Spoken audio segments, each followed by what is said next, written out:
আমার নামে পুনরায় ১,৩০,০০০ টাকা ঋণ নেওয়া হয়েছে, অথচ আমি জানি না। আপনার নামে নুন হয়ে গেছে, কিভাবে হলো? আমি তো কোনো সই স্বাক্ষর কিছুই করলাম না। জয়পুরহাট সদর উপজেলার কৃষি ব্যাংকের পুরানাপোল শাখা। ব্যাংকের এই শাখাতে জালিয়াতি করে কৃষকের নামে ঋণ দেখানোর অভিযোগ উঠেছে।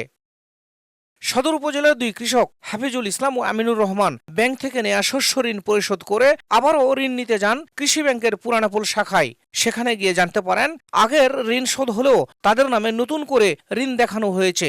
এ বিষয়ে তারা জয়পুরহাট প্রেস ক্লাবে সংবাদ সম্মেলন করে অভিযোগ করে বলেন, তাদের জমির কাগজপত্র দিয়ে স্বাক্ষর জালিয়াতির মাধ্যমে ঋণের টাকা কেউ উত্তোলন করেছেন। আর এ ঘটনার সঙ্গে সংশ্লিষ্ট শাখার ব্যবস্থাপক, হিসাবরক্ষক ও নিরাপত্তা কর্মী মোস্তাফিজুর রহমান জড়িত। সুদসহ আমার টাকা পরিশোধ করে দেয়, দিয়ে আমি ফাইল রেখে বাসায় যাই। বর্তমানে মে মাসের 13 তারিখে ঋণ নেওয়ার জন্য যোগাযোগ করতে যাই, জানতে পারি আমার নামে পুনরায় ১,৩০,০০০ টাকা ঋণ নেওয়া হয়েছে। আপনার নামে নুন হয়ে গেছে, কিভাবে হলো? আমি তো কোনো সই স্বাক্ষর কিছুই করলাম না। না, নুন হয়ে গেছে, আপনার দেখা দিচ্ছে। এমন আরও অভিযোগ করেছেন একই এলাকার অনেক কৃষক। তবে অভিযোগ অস্বীকার করেন পুরানাপোল শাখার ব্যবস্থাপক। অভিযোগটা আসছে যে ভুয়া ঋণ গ্রহীতা, এটা সম্পূর্ণই মিথ্যা, ভিত্তিহীন, বানোয়াট একটা কথা।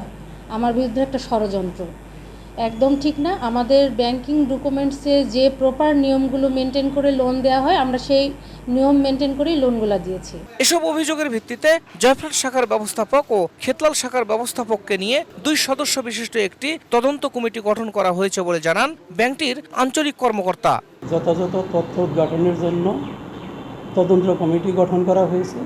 তদন্ত রিপোর্ট পাওয়ার পরই আপনাদের পরবর্তীতে আমাদের করণীয় কি আছে তা জানানো হবে। আগামী 15 দিনের মধ্যে তদন্ত কমিটিকে প্রতিবেদন জমা দিতে নির্দেশ দেওয়া হয়েছে। শাহিদুল ইসলাম সবুজ, সময় সংবাদ, জয়পুরহাট।